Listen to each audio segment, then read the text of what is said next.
com o quá, quá, quá, quá, quá, quá, quá, quá.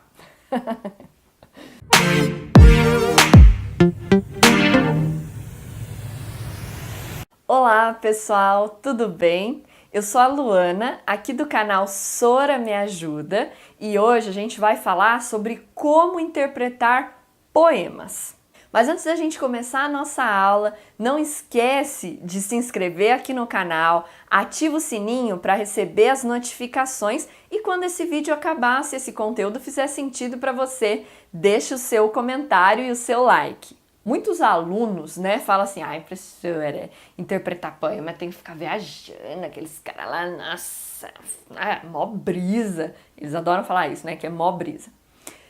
Alguns poemas não são feitos para serem entendidos no seu conteúdo, mas sim na sua estrutura, na sua sonoridade, são feitos para serem desfrutados, não são feitos para serem entendidos como uma coisa possível de engendramento de conteúdo, Alguns combinam as duas coisas, mas nem todos.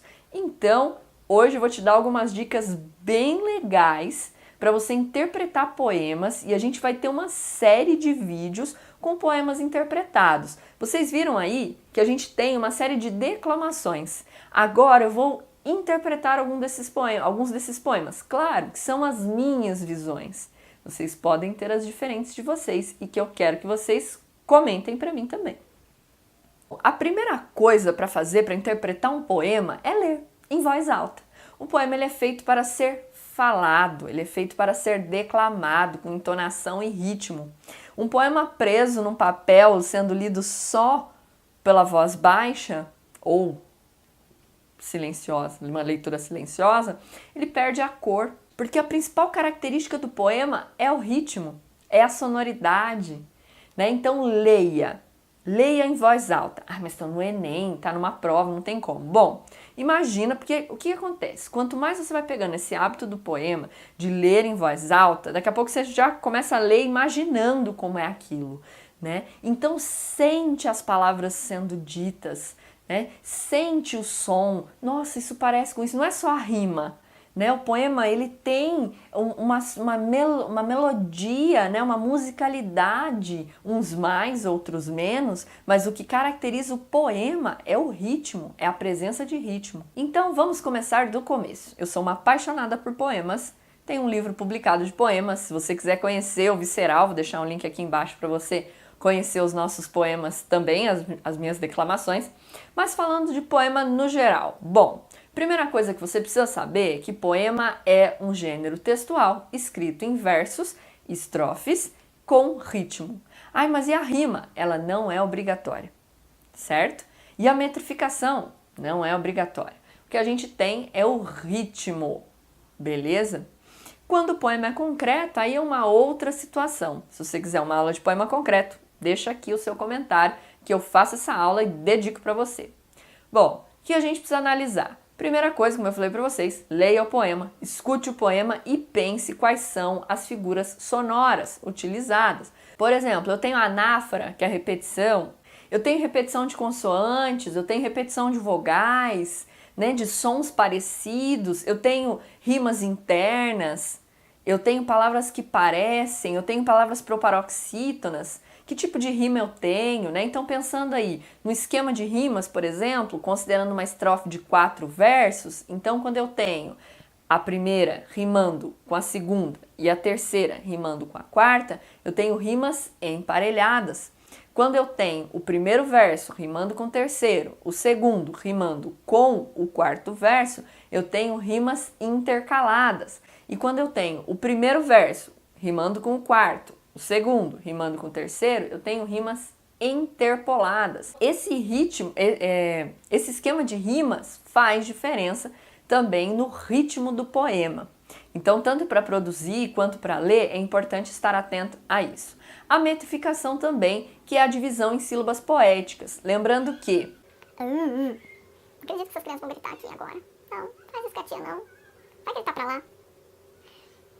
Como é que eu analiso isso? As sílabas poéticas, elas são divididas a partir do som, Então, eu conto até a última sílaba tônica do verso, e esse é o número de sílabas poéticas que eu tenho naquele verso.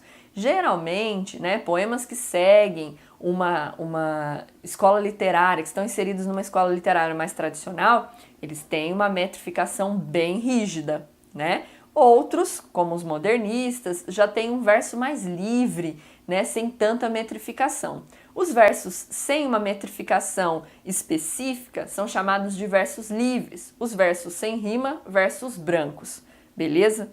Isso quando a gente está falando de estrutura. Dá uma olhada também no número de versos, número de estrofes, simetria. Então, depois de analisar toda essa parte, né, que compreende a estrutura do poema, aí a gente vai para o conteúdo, tá? Para o conteúdo, claro, né, cada poema vai variar bastante, mas é interessante que você conheça um pouquinho do autor, do estilo do autor, o que ele costuma falar, né, sobre o que ele costuma falar, qual é o contexto que ele estava inserido, era um período entre guerras, Era um período...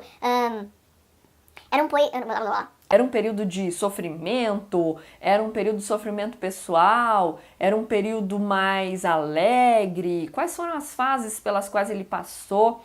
Então, para entender o conteúdo, é legal você entender um pouco do estilo do poeta, né? Então, quando você lê um poema do Drummond, ele está muito carregado da situação em que ele foi produzido, né? Não só do Drummond, mas eu acho que de muitos outros, mas é o que eu acho que mais me chama a atenção, né? Então, o medo, por exemplo, desse período entre guerras, né? Então, o baile do medo, dançamos todos o baile do medo. O que quer dizer isso, dançamos o baile do medo?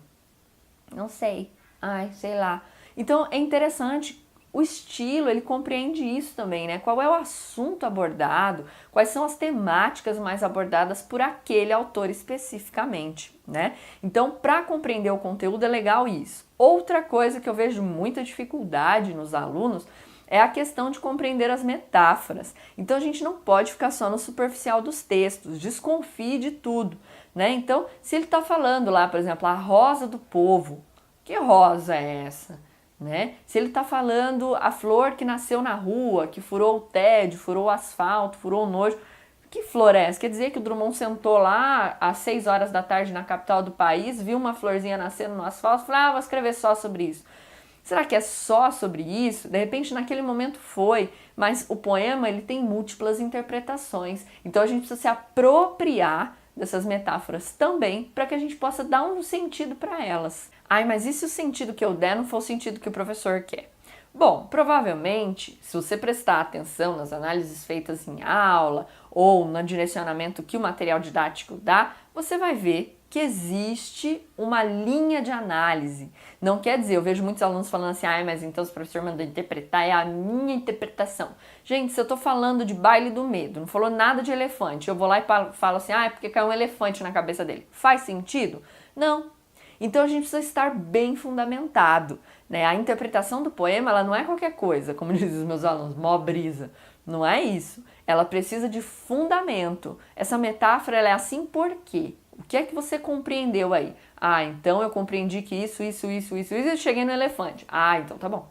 Agora, um elefante do nada não faz sentido. E a gente vai aprimorando a nossa interpretação à medida que a gente interpreta mais. A gente vai ficando mais esperto em reconhecer as metáforas e entender outras figuras de linguagem também, né? Não é só a metáfora que tem, a gente tem 2 vídeos de figura de linguagem aqui, assiste lá. Pensar a questão dos paradoxos, das antíteses, pensar também nas características da escola literária na qual aquele texto está inserido. Então, se eu estou analisando um texto do Barroco, quais são as características do Barroco? Com quais com quais características aquele texto rompe? Porque geralmente a gente analisa em literatura os textos que têm uma relevância ou porque exemplificam muito aquela época ou porque rompem com as características. Geralmente a gente... Gente, hoje tá difícil, hein?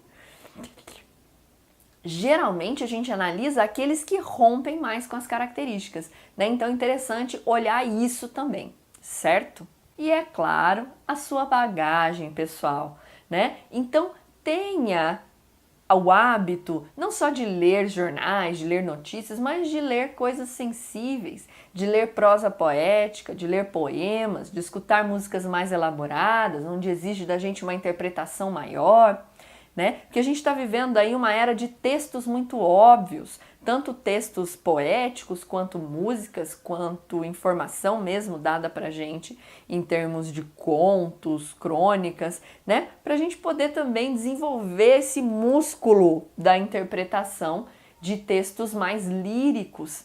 Por isso que é importante que a gente esteja treinando sempre, né? Exercitando esse músculo da interpretação. Bom, então para a gente retomar, o que é importante? Começa pela parte estrutural. Leia o poema, pense na sonoridade, pense nas rimas, pense na metrificação, nesse estilo. Para entender o conteúdo, preste atenção nas metáforas, nos paradoxos, nas antíteses, nas outras figuras de linguagem. Esteja atento a qual contexto esse poema está inserido, qual escola literária ele está inserido, conheça um pouco do estilo do autor e forme as suas próprias conclusões a partir do poema e com base no poema. Espero que essa aula tenha ajudado. Se esse conteúdo fez sentido para você, deixa aqui o seu like e também a sua sugestão de vídeo, que eu gravo o vídeo e dedico para você. E você já sabe, se precisar de alguma coisa, é só chamar. Sora, me ajuda!